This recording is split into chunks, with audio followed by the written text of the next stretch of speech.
जब ये વધુમાં વધુ મતદાન કરાવીએ ભારતીય જનતા પાર્ટીને જ્વલંત વિજય અપાવીએ અપેક્ષા સાથે બોલો ભારત માતા की जब ये વધુમાં વધુ મતદાન કરાવીએ ભારતીય જનતા પાર્ટીને જ્વલંત વિજય અપાવીએ અપેક્ષા સાથે द लाइव टीवी, सच सबसे आगे। दोस्तों, मैं आदिल खान आजाद, आप देख रहे हैं दी लाइव टीवी। प्रधानमंत्री नरेंद्र मोदी अपने गृह राज्य गुजरात में संडे के दिन कई रैलियों में व्यस्त रहे।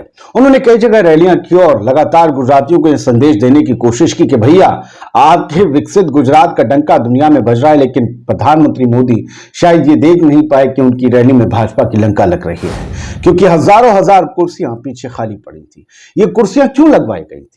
भारतीय जनता पार्टी के कार्यकर्ताओं या भारतीय जनता पार्टी की नीतियों में आस्था रखने वालों के लिए ही लगवाई गई थी? यानी क्या उन्हें भारतीय जनता पार्टी के अपवादों में, उनकी नीतियों में यकीन नहीं रह गया है? क्या उन्हें भारतीय जनता पार्टी की स्टाइल ऑफ पॉलिटिक्स में यकीन नहीं रह गया है? क्या गुजरात में एक परिवर्तन होने वाला है, इसलिए प्रधानमंत्री को सुनने कोई आ नहीं रहा है? और क्या प्रधानमंत्री नरेंद्र मोदी अपने ही गृह राज्य गुजरात में फ्लॉप हो गए? क्या ये उनका फ्लॉप शो इस बात का इशारा है कि इस बात गुजरात में सत्ता बदलने जा रही है, गुजरात करवट ले रहा है? क्या इस बात का इशारा है? प्रधानमंत्री मोदी बोल रहे थे, आवाज सुनेंगे तो पहचान में आ जाएगा कि मोदी जी भाषण दे रहे हैं और उन्हें सुनने वाला कोई नहीं है। कम से कम पीछे के पूरे हॉल में, उस पूरे पवेलियन में कोई नहीं है। उस पवेलियन के बराबर वाले पवेलियन में भी कोई नहीं है। आगे की तरफ लोग थे 10-15 कतारों में, पीछे सब खाली था। इंतजाम तो किए गए थे ना सुनने के लिए, लोग नहीं आ रहे हैं सुनने। देख लीजिए। जब ये વધુમાં વધુ મતદાન કરાવીએ ભારતીય જનતા પાર્ટીને જ્વલંત વિજય અપાવીએ અપેક્ષા સાથે બોલો ભારત માતા की जब ये વધુમાં વધુ મતદાन કરાવીએ ભારતીય જનતા પાર્ટીને જ્વલંત વિજય અપાવીએ અપેક્ષા સાથે બોલો भारत माता की।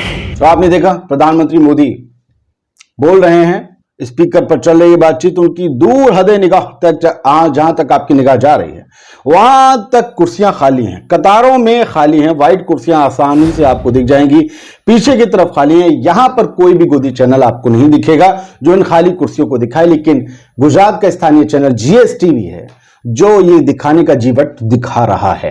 वो बता रहा है कि ये रैलियां, जिसे बहुत लार्ज स्केल पर सफल बताया जा रहा है कुछ और चैनल्स पर, वो बुरी तरीके से फ्लॉप रही है। मोदी का जादू, मोदी का और फीका पड़ रहा है और गुजरात मोदी और भाजपा के हाथों से खिसक रहा है। तो फिर सत्ता किसकी बनेगी? सवाल तो ये भी है। लेकिन इस वीडियो के बारे में चर्चा शुरू हो गई। चर्चा हुई तो मेहुल प्रियदर्शी साहब ने लिखा कि गुजरात के धोराजी, ये गुजरात के धोराजी इलाके में प्रधानमंत्री मोदी की रैली थी। मैं इसके बारे में अभी आपको बताऊंगा कि और लोगों ने क्या लिखा है। गुजरात के धोराजी में नरेंद्र मोदी की सभा में कुर्सियां खाली नजर आईं। गुजरात मॉडल झूठा प्रचार देश के सामने आ गया है। यह गुजरात मॉडल है। लोगों को पता चलने लगा है कि दरअसल जिस विकास की बातें करते हुए, गुजरात के विकास की बातें करते हुए दिल्ली की सत्ता पाई भाजपा ने और प्रधानमंत्री बन गए नरेंद्र मोदी, जो गुजरात के मुख्यमंत्री थे, वो विकास तो गुजरात को मिला ही नहीं। क्योंकि आज भी प्रधानमंत्री विकास की ही बातें कर रहे हैं। कम से कम 27 साल से जो पार्टी सत्ता में है, एक छत्र राज है, कोई अलायंस की गवर्नमेंट नहीं है। क्या मजबूरियां थी कि अब तक विकास दिख नहीं रहा है? आपने एक साबरमती रिवर फ्रंट बना दिया है, कुछ उद्योग लग गए हैं, कुछ को ले जाने की इलेक्शन के वक्त बात हो रही है, इलेक्शन के वक्त फीते कट रहे हैं, इलेक्शन के वक्त वंदे भारत छोड़ी जा रही है, और जो 2014 में बातें करनी थी बुलेट ट्रेन की, वो बन नहीं पाई। आप पूछिए ना, आप टिकट रिजर्वेशन कराइए किसी स्मार्ट सिटी का, कोई स्मार्ट सिटी बन पाए? तो लोग समझ गए कि विकास का मामला थोड़ा सा गड़बड़ था और विकास मिल नहीं रहा है। तो अब जीएसटीवी से आपने ये देख ही लिया।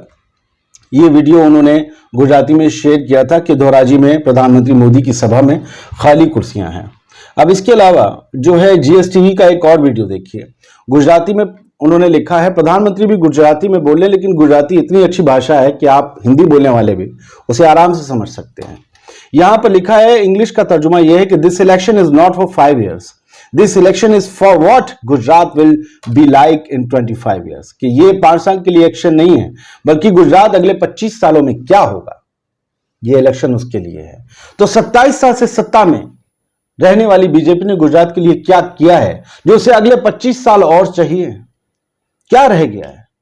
क्या जो कहा वो डिलीवर हुआ? नहीं हुआ तो फिर सत्ता छोड़ देनी चाहिए, मौके देने चाहिए। वैसे भी प्रधानमंत्री मोदी और बीजेपी यही कहती है, जेपी नड्डा और अमित शाह भी यही कहते हैं कि हम लोगों को मौका देते हैं, नयों को मौका देते हैं, तो नए लोगों को मौका दीजिए। अब नए में कांग्रेस का संगठन भी बिल्कुल नया है और आम आदमी पार्टी भी बिल्कुल नई है। प्रधानमंत्री को सुन लीजिए।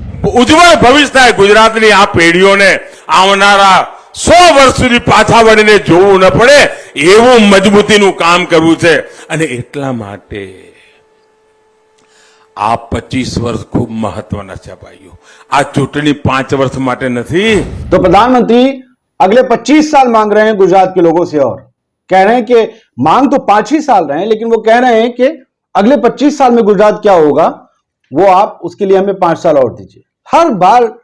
हर बार अगली सत्ता के 5 साल किसी न किसी वादे के साथ मांगे जाते हैं, लेकिन बात तो वही है, क्या गुजरात में प्रधानमंत्री मोदी का जादू फीका पड़ गया है, इसीलिए उन्हें डोर टू डोर कैंपेन के लिए उतार दिया गया है। एक प्रधानमंत्री का कद आप सोचिए, वो बीजेपी के सबसे बड़े नेता है मौजूदा दौर में, वो देश के प्रधानमंत्री हैं और कहा जाता है कि दुनिया के सबसे शक्तिशाली टॉप 3 नेताओं में उनका शुमार होता है। मैं इसकी तस्दीक नहीं करता, मेरे सामने पुतिन भी हैं, मेरे सामने जो बाइडेन भी हैं, मैं इसकी तस्दीक नहीं करता। मैं भारतीय हूं, फिर भी मैं आंख खुली रखता हूं, ऐसा नहीं है कि मैं अनभक्त बन गया हूं। अच्छी बात है, मेरा प्राइम मिनिस्टर अगर दुनिया का नंबर 1 लीडर बने, नहीं है, मैं सच्चाई से बोलता हूं, नंबर 2 भी नहीं है। तो ये वहां हाल है, नंबर 1 नंबर 2, लेकिन उनके गृह राज्य में हो क्या रहा है, उनका जादू फीका पड़ रहा है। और अपना अगर गुजरात हाथ से निकल गया तो 2024 के नतीजे क्या होंगे ये समझना आसान, बिल्कुल आसान है, मुश्किल नहीं होगा। और दुनिया का जो पटल है उस पर क्या इंपैक्ट जाएगा प्रधानमंत्री मोदी का, वो आप समझ सकते हैं। अतुल गायल लिखते हैं कि सबसे बड़ा सर्वे, ताजा खबर, मोदी जादू हुआ फेल, धोराजी में मोदी की सभा में खाली रही कुर्सियां। उन्होंने ये जीएसटीवी के सौजन्य से पूरा दिखाया है, इसमें गुजराती में वो कुर्सियां खाली हैं और कमेंट्री चल रही है। 8-10 सेकंड का ये फ्रेम आप देखिए।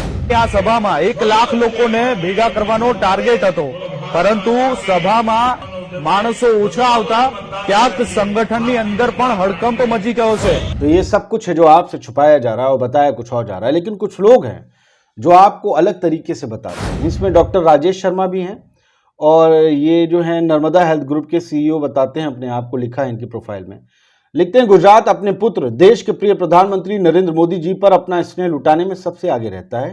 धोराजी में उमड़ा अपर जन समूह इस बात की पुष्टि कर रहा है। दोस्तों, ये जो भी कह रहा हूं, अपन तो पीछे के माहिर हैं, पीछे से आपको कुर्सियां दिखा दी हैं। मोदी जी के आगे मजमा लगाकर उन्हें वास्तु स्थिति का अंदाजा नहीं होने दिया जा रहा है कि हवा उल्टी बह रही है, शुष्क हो रही है, सूखी हो रही है और अब इसमें वो नमी नहीं बची जिसमें बीजेपी पनप सके। और इन्होंने शेयर किया था नरेंद्र मोदी जी का ही ट्वीट, उनके ट्विटर हैंडल से किया गया, ट्रेमेंडस support for the BJP across Gujarat, watch from Dhoraji. मतलब जबरदस्त उत्साह है, जबरदस्त सपोर्ट है गुजरात में बीजेपी के लिए। धोराजी से लाइव देखिए, है ना, वॉच फ्रॉम धोराजी। धोराजी से इसका जो है ब्रॉडकास्ट लिंक शेयर किया था प्रधानमंत्री मोदी के ट्विटर हैंडल से।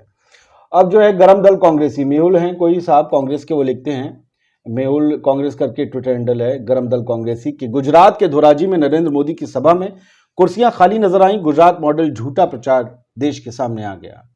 दिनेश पुजारी लिखते हैं, फिर एक बार भाजपा सरकार, राजकोट के धोराजी में प्रधानमंत्री श्री नरेंद्र मोदी जी की चुनावी जनसभा। अब ये जो इन्होंने भीड़ भड़के की तस्वीर शेयर की है प्रधानमंत्री की, उनकी रैली की, धोराजी वाली, देख लीजिए, प्रधानमंत्री हैं, स्टेज पे उनके साथ लोग हैं और फिर ये सामने जनसभा है। अब जनसभा में आप देख लीजिए कि प्रधानमंत्री, उनका गृह राज्य गुजरात, और वहां उन्हें सुनने वालों की कतार है। अगर आप अगले सर से पिछले सर तक गिनेंगे तो सिर्फ 20 कतारें हैं और उसके पीछे की कहानी दिखाई नहीं जा रही। साइड वाले जितने भी पांडाल खाली थे वो जो हमने आपको दिखाया वो यहां नहीं दिखाए जा रहे। ये बस प्रधानमंत्री के सामने उन्हें सुनने वाले लोग हैं। ये आप कतारें देख सकते हैं चौथे फोटो में, और पीछे आपको गाड़ी नजर आ जाएगी जहां झंडा लगा हुआ है, यानी कि बस वहां तक लोग हैं और ये मामला यहां पर खत्म हो जाता है। आगे बैरिकेडिंग है, पीछे गाड़ी है, यानी बस 15 से 20 कतारों में लोग हैं।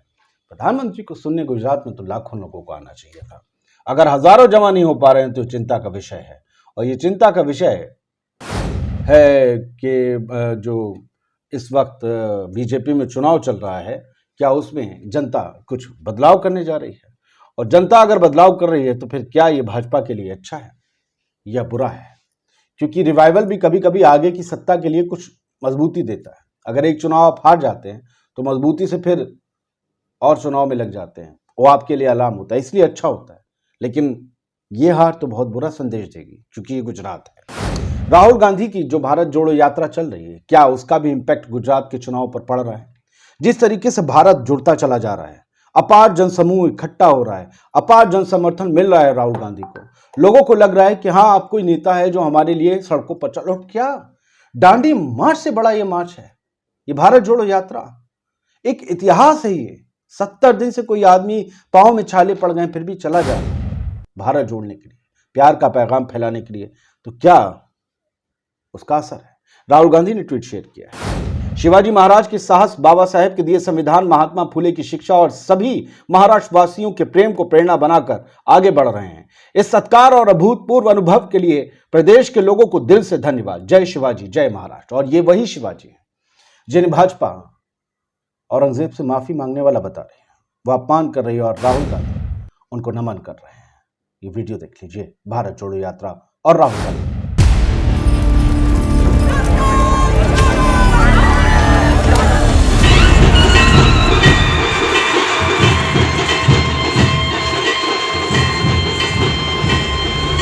मुझे बहुत खुशी हो रही है कि आज मैं यहाँ छत्रपति शिवाजी महाराज के सामने यहाँ खड़े होके ये शुरुआत कर पा रहा हूँ। सतनाम गणपति सुनाया।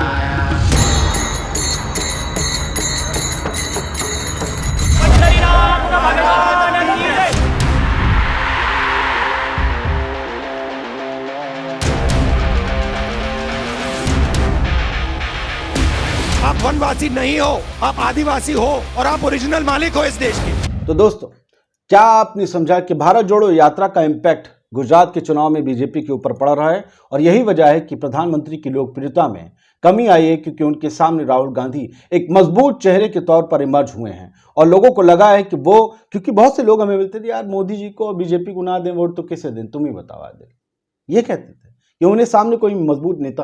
अब लोगों ने जाना है कि यार पप्पू कौन था। राहुल गांधी को तो बदनाम करने के लिए लाखों करोड़ों रुपए, हजारों करोड़ खर्च कर दिए गए, सिर्फ इसीलिए कि लोगों को पता था कौन टक्कर दे सकता है मोदी के चेहरे को।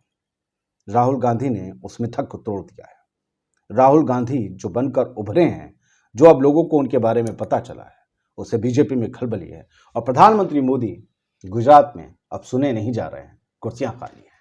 बताइएगा ये स्टोरी कैसी लगी। जय हिंद। द लाइव टीवी, सच सबसे आगे।